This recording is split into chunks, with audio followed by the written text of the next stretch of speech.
नमस्कार विद्यार्थी मित्रांनो, मागच्या लेक्चर्समध्ये आपण विषवद्वीन अयनद्वीन हे टॉपिक आपण पाहिले होते. क्लिअर. आजच्या लेक्चरमध्ये आपण भूगोल, भारताचे स्थान, विस्तार, आकार आणि शेजारी राष्ट्र हा टॉपिक आपण आजच्या लेक्चरमध्ये पाहणार आहोत. तत्पूर्वी याच्यावर आलेले आत्तापर्यंतचे प्रश्न बघू. प्रश्न बघा, हा प्रश्न विचारला होता, हा प्रश्न आलेला आहे बघा. डिपार्टमेंटल PSI प्री डिसेंबर 2023ला जो पेपर झाला त्या पेपरमध्ये हा प्रश्न विचारलेला आहे. आणि भारताचे स्थान, विस्तार, आकार आणि शेजारी राष्ट्र ह्या टॉपिकवर जर पाहिलो तर आत्तापर्यंत 40+ प्रश्न आपल्याला विचारताना दिसतात. 40+ प्रश्न. आणि हा जो टॉपिक आहे तो प्रत्येक परीक्षेला, मग तो सरळ सेवा असो, पोलीस भरती असो, प्रत्येक परीक्षेला एकतरी प्रश्न आपल्याला विचारताना दिसतो. त्यामुळे हा जो टॉपिक आहे हा संकल्पनात्मकदृष्ट्या आणि फॅक्च्युअलदृष्ट्या दोन्ही दृष्टिकोनातून अत्यंत महत्त्वाचा टॉपिक आहे. क्लिअर. त्यामुळे बघा, हे प्रश्न आपण ऑलरेडी आधी आपण प्रश्न पाहू. प्रश्न आहे बघा हा, डिपार्टमेंटल PSI प्री डिसेंबर 2023ला हा प्रश्न विचारला होता. त्यानंतर पुढचा प्रश्न बघा. त्यानंतर हा प्रश्न विचारला आहे राज्यसेवा, MPSC राज्यसेवा 2025ला हा प्रश्न विचारताना दिसतो. ठीक आहे. त्यानंतर पुढचा प्रश्न बघा, हा प्रश्न आपल्याला क्लर्क 2019 MPSC क्लर्क 2019चा हा प्रश्न आहे. त्यानंतर पुढचा प्रश्न बघा, हा प्रश्न विचारलेला आहे राज्यसेवा पूर्व परीक्षा 2018चा हा प्रश्न आहे. ठीक आहे. त्यानंतर हा प्रश्न राज्यसेवा पूर्व परीक्षा 2020चा हा प्रश्न आहे. क्लिअर. त्यानंतर हा प्रश्न वनसेवा मुख्य 2019चा हा प्रश्न आहे. क्लिअर. त्यानंतर वनसेवा मुख्य 2019चा हा प्रश्न आहे. क्लिअर. बघा. त्यानंतर संयुक्त गटक पूर्व नोव्हेंबर 2022ला हा प्रश्न विचारलेला आहे की राज्याच्या सीमा ह्या 2 देशांना लागून आहेत. कोणत्या राज्याची सीमा या 2 देशांना लागून आहे असा प्रश्न आपल्याला विचारताना दिसतो. त्यानंतर हा प्रश्न राज्यसेवा पूर्व 2022चा हा प्रश्न आहे. क्लिअर. त्यानंतर हा प्रश्न जो आहे हा प्रश्न डिपार्टमेंटल PSI प्री डिसेंबर 2023ला हा प्रश्न विचारलेला दिसतो. त्यानंतर हा प्रश्न बघा, हा प्रश्न तांत्रिक सेवा पूर्व डिसेंबर 2022ला हा प्रश्न विचारलेला आहे.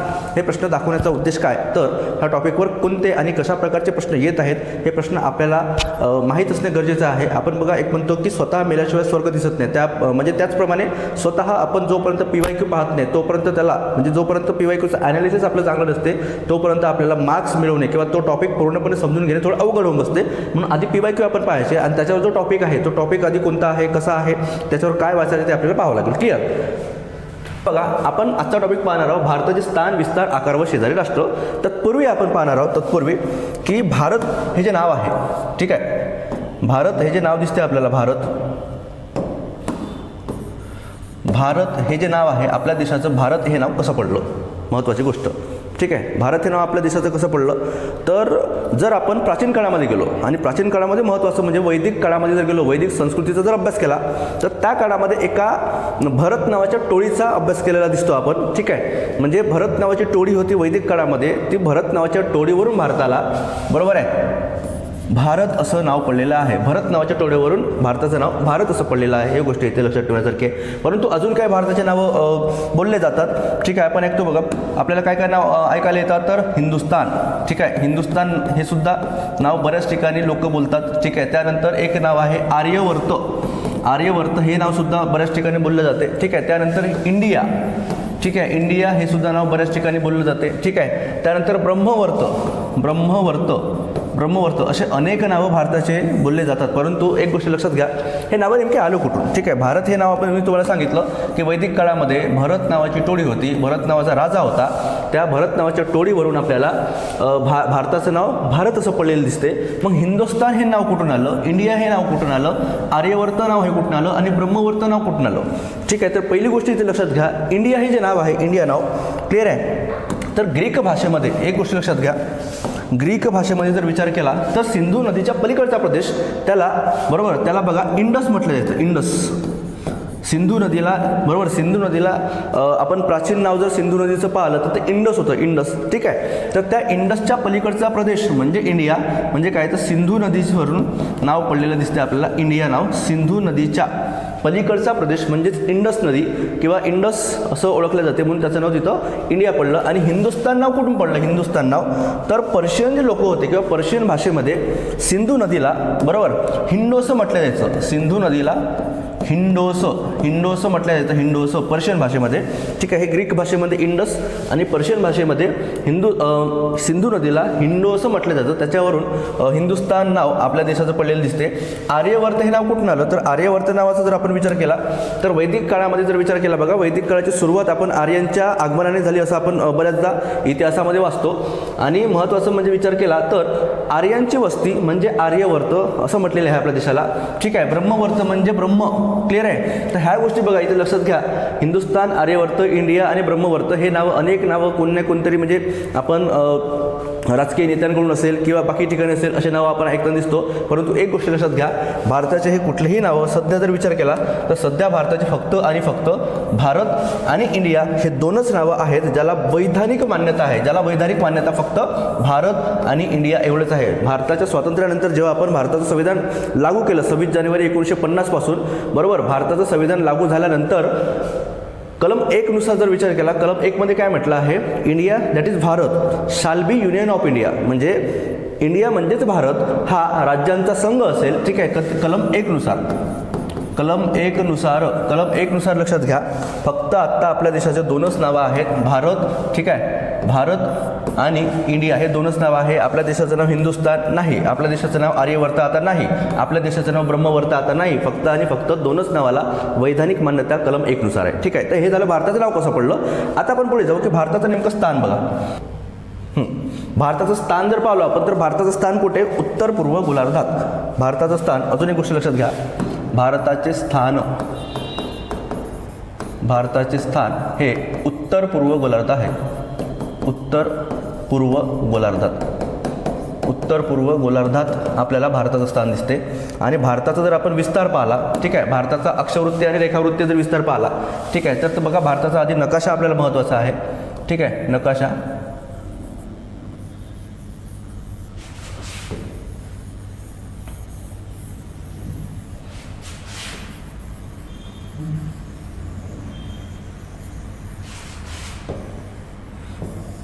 बघा हा एक भारताचा समजा नकाशा आपण कन्सिडर केला तर एक गोष्ट लक्षात घ्या, भारताचं सर्वात उत्तरेकडचं आपण काय म्हणतो त्याला, भारताचं सर्वात उत्तरेकडचं जर अक्षवृत्त जर पाहिलं आपण तर ते किती आहे, तर ते 37 डिग्री 6 मिनिट 37 डिग्री 6 मिनिट उत्तर अक्षवृत्त.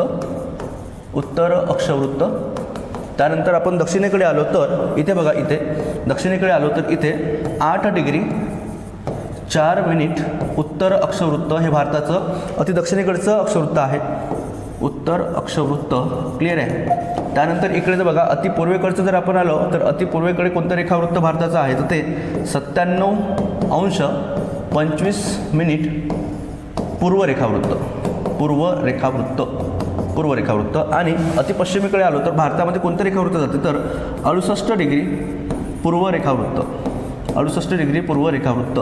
जर आपल्याला विचारले की भारताचा नेमका अक्षवृत्त आणि रेखावृत्त विस्तार किती आहे, तर भारताचा अक्षवृत्त जर विस्तार विचारला तर भारताचा अक्षवृत्त विस्तार हा, बरोबर, भारताचा अक्षवृत्त विस्तार हा बघा 8 डिग्री 4 मिनिट उत्तर अक्षवृत्त ते 37 डिग्री 6 मिनिट उत्तर अक्षवृत्त आहे. आणि भारताचा रेखावृत्त विस्तार विचारला तर 68 डिग्री पूर्व रेखावृत्त ते 97 डिग्री 25 मिनिट पूर्व रेखावृत्त हे भारताचा रेखावृत्तीय विस्तार आहे.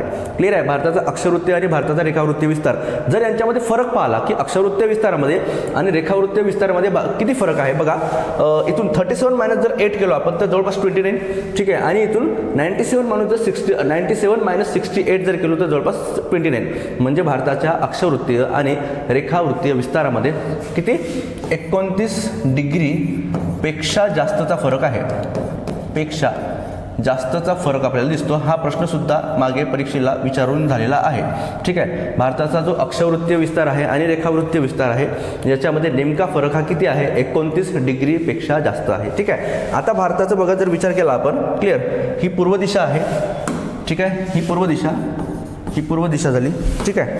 त्यानंतर हे पश्चिम दिशा, ही पश्चिम दिशा, ही उत्तर दिशा आपण म्हणतो, ठीक आहे. आणि ही दक्षिण दिशा आहे, हे दक्षिण दिशा आहे, ठीक आहे, हा दक्षिण दिशा, ठीक आहे. आता बघा भारताचा जर पूर्व पश्चिम लांबी पाहिली, भारताचा पूर्व पश्चिम लांबी किंवा विस्तार जर पाहिला तर बघा भारताची पूर्व पश्चिम एकूण लांबी किती आहे, तर ती लांबी आहे 2933 किलोमीटर, 2933 किलोमीटर हे भारताचा पूर्व पश्चिम विस्तार किंवा पूर्व पश्चिम लांबी आहे. भारताची उत्तर दक्षिण लांबी किती आहे असा जर विचार केला तर ते उत्तर दक्षिण लांबी बघा 3214 किलोमीटर आहे, 3214 किलोमीटर. हा प्रश्न आपल्याला येऊ शकतो.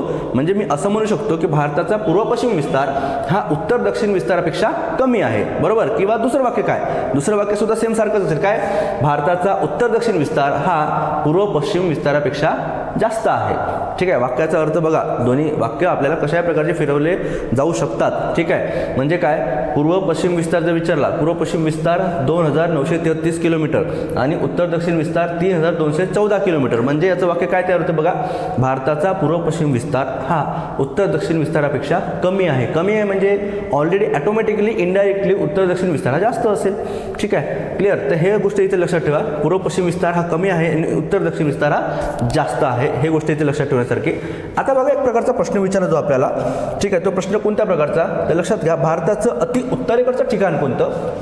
तर भारताचं अति उत्तरेकडचं ठिकाण जर केलं तर ते बघा इंदिरा कौल नावाचं आहे. इंदिरा कौल किंवा बरोबर दप्तार क्षेत्र किंवा इंदिरा कौल हे सियाचीन ग्लेशियरच्या जवळ आहे, जे भारताचं अति उत्तरेकडचं ठिकाण असेल. भारताचं मुख्य भूमीचं दक्षिणेकडचं ठिकाण जर विचारलं आपल्याला, मुख्य भूमीचं म्हणतो आम्ही, पूर्ण भारताचं नाही. ठीक आहे, भारताचं अति दक्षिणेकडचं जर टोक विचारलं तर इकडे आहे बघा, काय त्याला आपण इंदिरा पॉईंट किंवा त्याला पिगमेलियन पॉईंट सुद्धा म्हणतात. ठीक आहे, तर हे भारताच्या मुख्य भूमीचं दक्षिणेकडचं टोक विचारलं तर ते आहे कन्याकुमारी. क्लिअर. त्यानंतर बघा, भारताचं अति पूर्वेकडचं ठिकाण विचारलं तर ते आहे अरुणाचल प्रदेशमध्ये किबिथू नावाचं ठिकाण हे भारताचं अति पूर्वेकडचं ठिकाण आहे. भारताचं अति पश्चिमेकडचं ठिकाण विचारलं आपल्याला तर ते लक्षात ठेवायचं गुहार मोटा, बरोबर. हे कच्छमधलं ठिकाण आहे. गुहर मोटा किंवा गुहर मोती असं सुद्धा प्रोनाऊन्सिएशन किंवा परीक्षेमध्ये असे शब्द विचारले गेलेले आहेत. फक्त आपल्याला लक्षात काय ठेवायचे आहे, भारताचं अति पूर्वेकडचं ठिकाण किबिथू अरुणाचल प्रदेश, भारताचं अति पश्चिमेकडचं ठिकाण गुहार मोटा आणि भारताचं अति उत्तरेकडचं ठिकाण इंदिरा कौल दप्तार क्षेत्र आणि भारताचं मुख्य भूमीचं दक्षिणेकडचं टोक जर विचारलं तर ते कन्याकुमारी आहे. आणि एक गोष्ट इथे लक्षात ठेवण्यासारखी कोणती बघा, तर इथे याला आपण काय म्हणतो, याला बंगालचा उपसागर म्हणतात. हा बंगालचा उपसागर आहे, बंगालचा उपसागर. क्लिअर. त्यानंतर जर इतर विचार केला तर इथं काही बेटं आहेत बघा, भारताचे बेटं आहेत, ज्याला आपण नाव काय देतो तर ज्याला अंदमान व निकोबार बेट समूह आहेत. ठीक आहे. आणि अंदमान आणि निकोबार बेट समूहामध्ये भारताचं अति दक्षिणेकडचं टोक जर विचारलं तर ते आहे इंदिरा पॉईंट. ते काय असेल, इंदिरा पॉईंट लक्षात ठेवायचं आपल्याला. इंदिरा पॉईंट हे जे आहे हे भारताचं अति दक्षिणेकडचं टोक आहे. भारताचं मुख्य भूमीचं दक्षिणेकडचं टोक कन्याकुमारी आणि भारताचं अति दक्षिणेकडचं टोक जर विचारलं तर ते इंदिरा पॉईंट असेल. हे गोष्ट इथे लक्षात ठेवायची.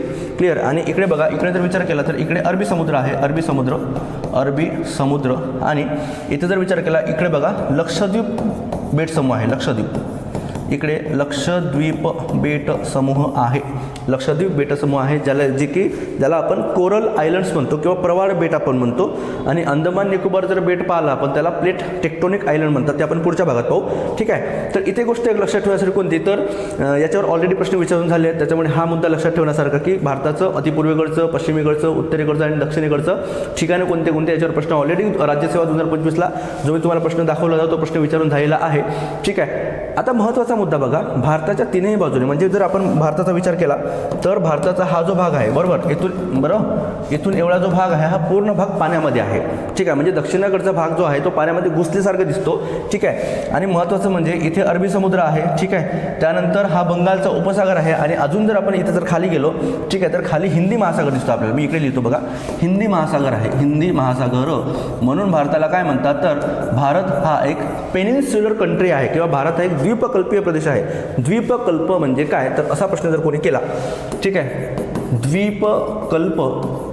द्वीपकल्प म्हणजे काय असा जर तुम्हाला जर कोणी प्रश्न केला तर ज्या प्रदेशाच्या तीनही बाजूने पाणी असेल, बरोबर आहे, ज्या प्रदेशाच्या तीनही बाजूने पाणी असेल अशा प्रदेशाला किंवा अशा देशाला द्वीपकल्प असं म्हटलं जाते.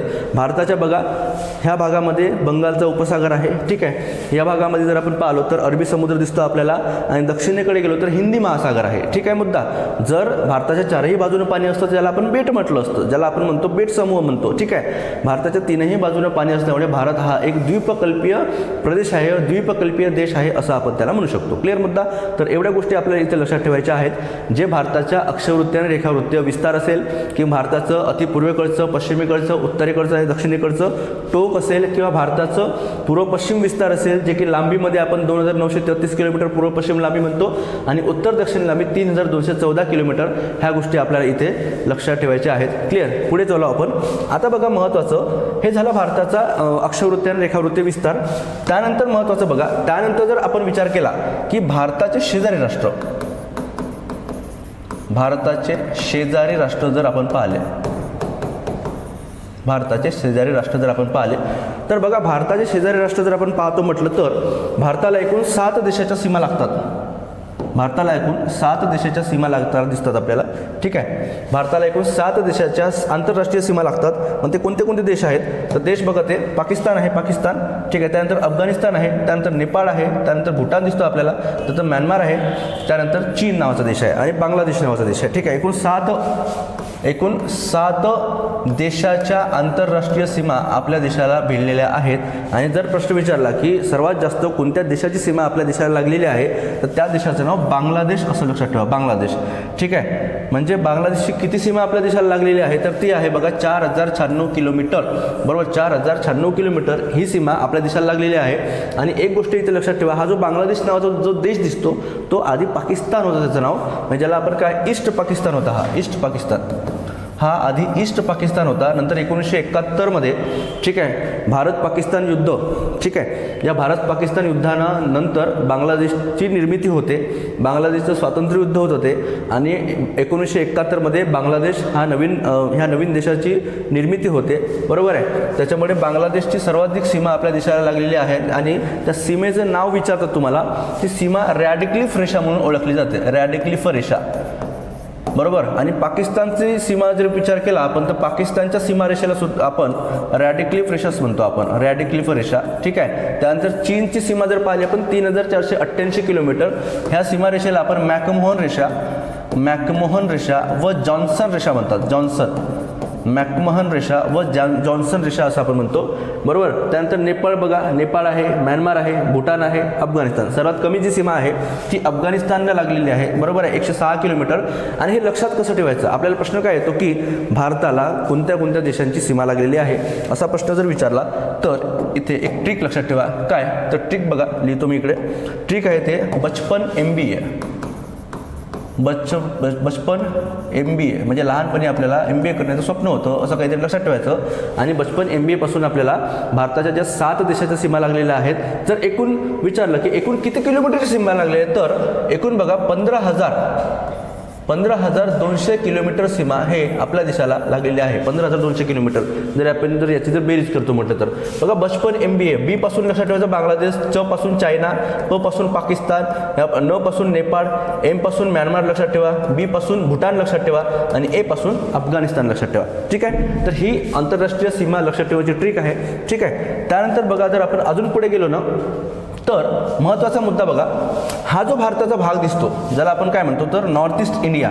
ठीक आहे, हा जो भारताचा भाग दिसतो ज्याला आपण नॉर्थ ईस्ट इंडिया म्हणतो, नॉर्थ ईस्ट इंडिया. बरोबर, किंवा याला आपण ईशान्य भारत म्हणतो, ईशान्य भारत, याला आपण ईशान्य भारत म्हणतो, जे की भारताचे एकूण 8 राज्य आहेत. 8 राज्याचा समावेश होतो ईशान्य भारतामध्ये. ते राज्य कोणते कोणते बघा, मी इकडे लिहितो. तर अरुणाचल प्रदेश, ठीक आहे, त्यानंतर नागालँड, त्यानंतर मणिपूर, मिझोरम, त्यानंतर आसाम, त्यानंतर त्रिपुरा, त्यानंतर मेघालया आणि शेवटचा जो राज्य आहे त्याला आपण सिक्कीम म्हणतो, सिक्कीम.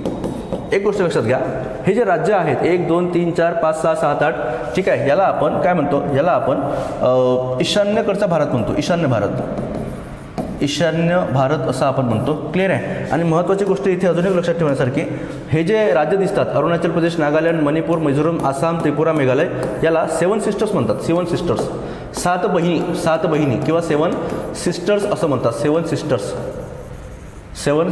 असं म्हणतात. क्लिअर. याचं कारण काय तर हे जे राज्य आहेत ते एकमेकाला यांच्या सीमा संलग्न आहेत, लागून आहेत आणि या राज्यांमध्ये जर संस्कृतीचा विचार केला, कल्चरचा विचार केला तर कल्चर हे एकदम जुळतं मिळतं, साम्य या कल्चरमध्ये खूप मोठ्या प्रमाणात आढळते. त्यामुळे या 7ही राज्यांना बरोबर बहिणी समजतात, 7 सिस्टर्स ऑफ इंडिया म्हणतात.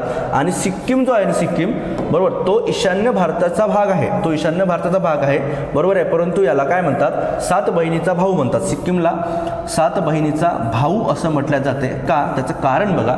एकतर सिक्कीम ठीक आहे, सिक्कीमची सीमा जर पाहिली आहे ना तर सिक्कीमची सीमा ही बरोबर या 7 जे राज्य आहेत, ईशान्य भारताचे जे राज्य आहेत आपले, अरुणाचल प्रदेश, नागालँड असेल, मणिपूर, मिझोरम, आसाम यांच्यासोबत सीमा शेअर करत नाही.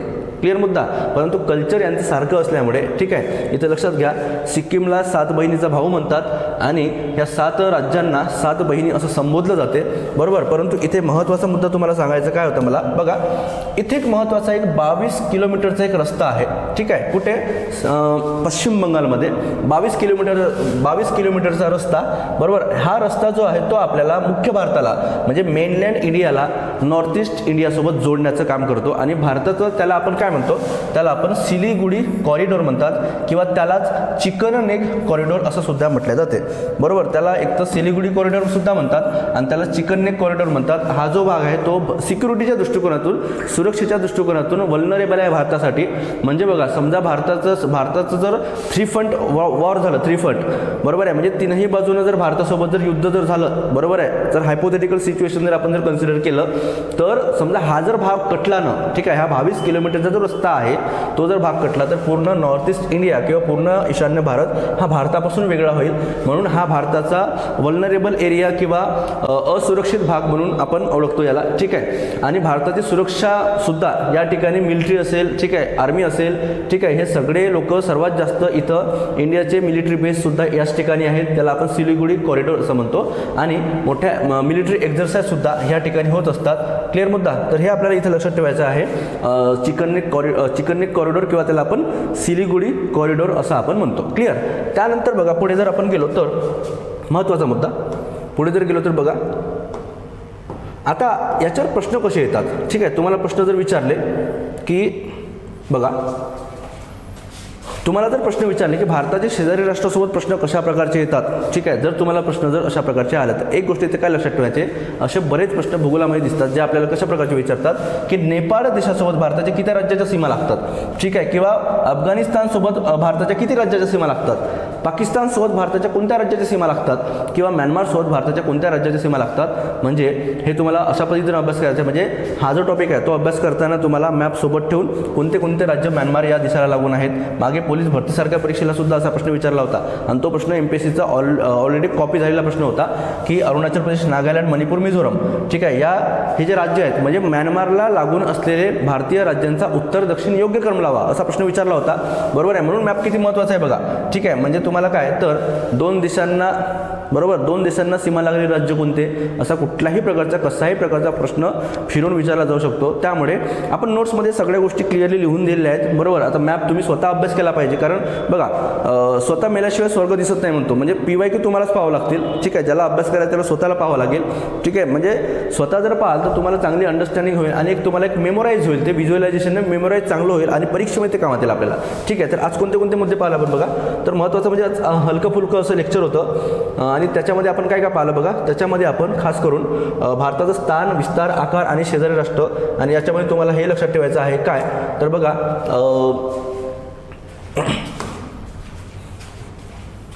हे महत्त्वाचा मुद्दा आहे जो आपण पाहिला. तो मुद्दा कोणता तर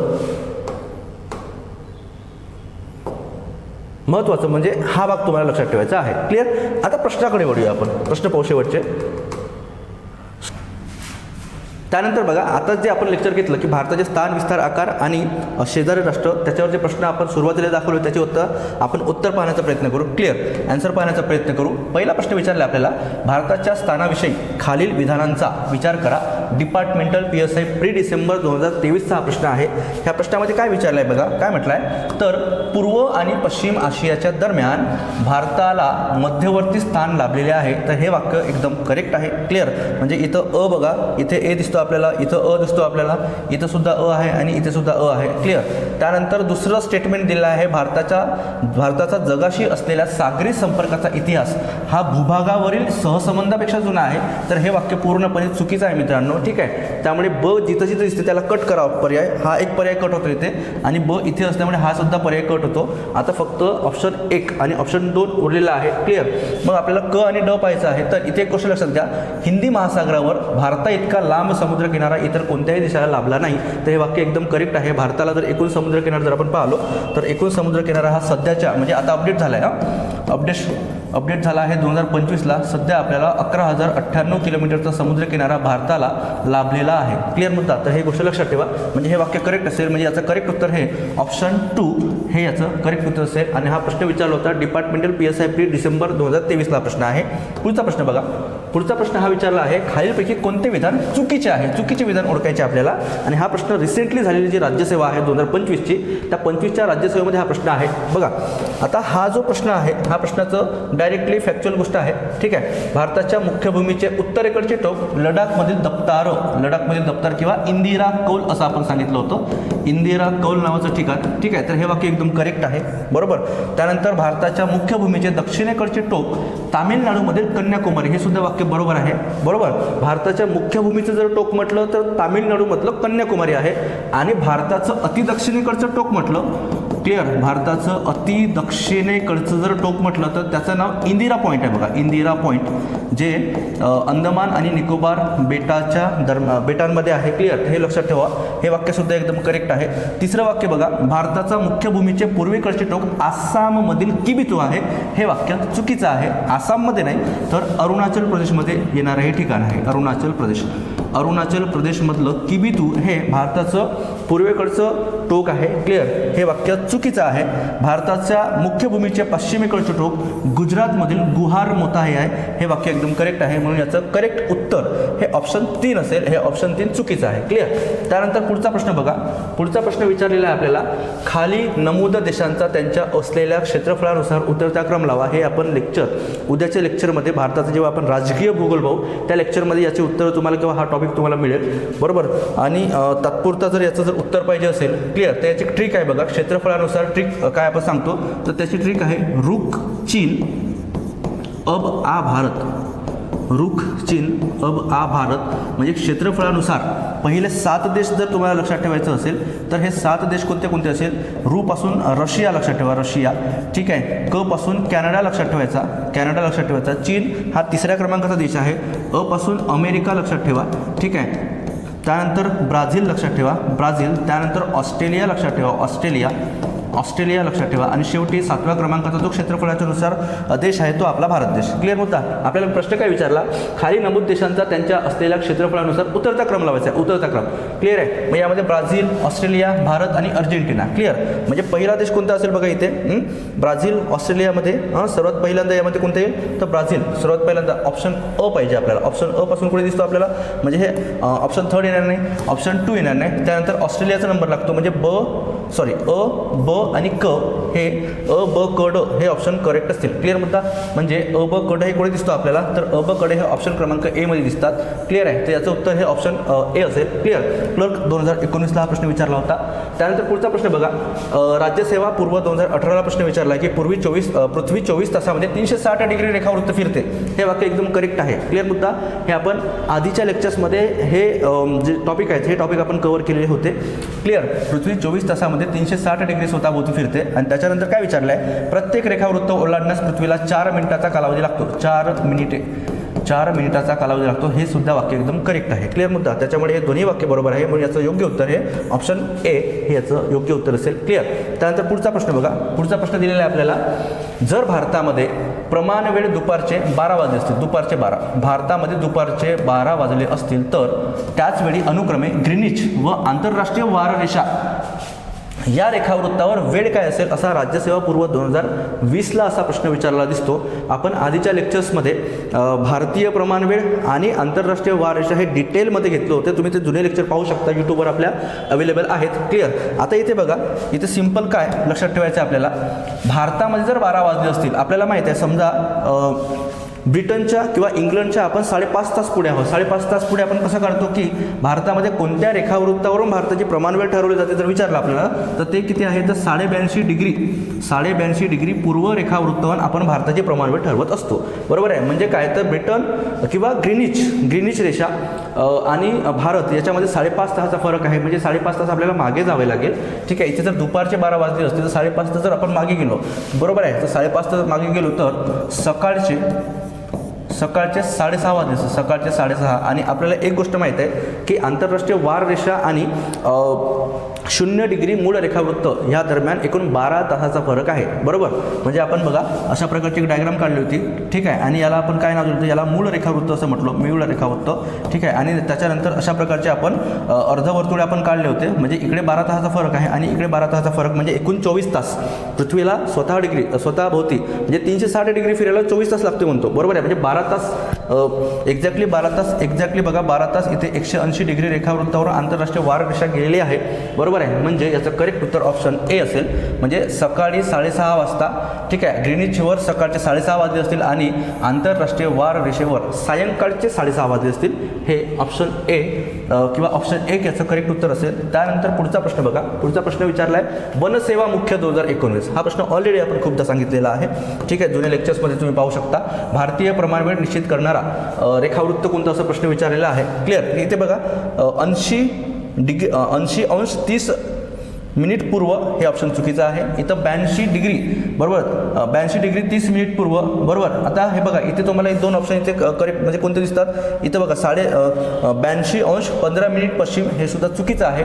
इथे बघा 2 मध्ये जर पाहिलं तर इथे सिंपल काय चेंजेस केले आहे. इथं पूर्व लिहिलेलं आहे इकडे पश्चिम लिहिलेलं आहे. आपल्याला माहीत पाहिजे की 0 डिग्री मूळ रेखावृत्ताच्या भारत पूर्वेकडे आहे. पूर्वेकडे म्हणून काय 82 डिग्री पूर्व रेखावृत्तावर भारताची प्रमाणवेळ गेलेली आहे.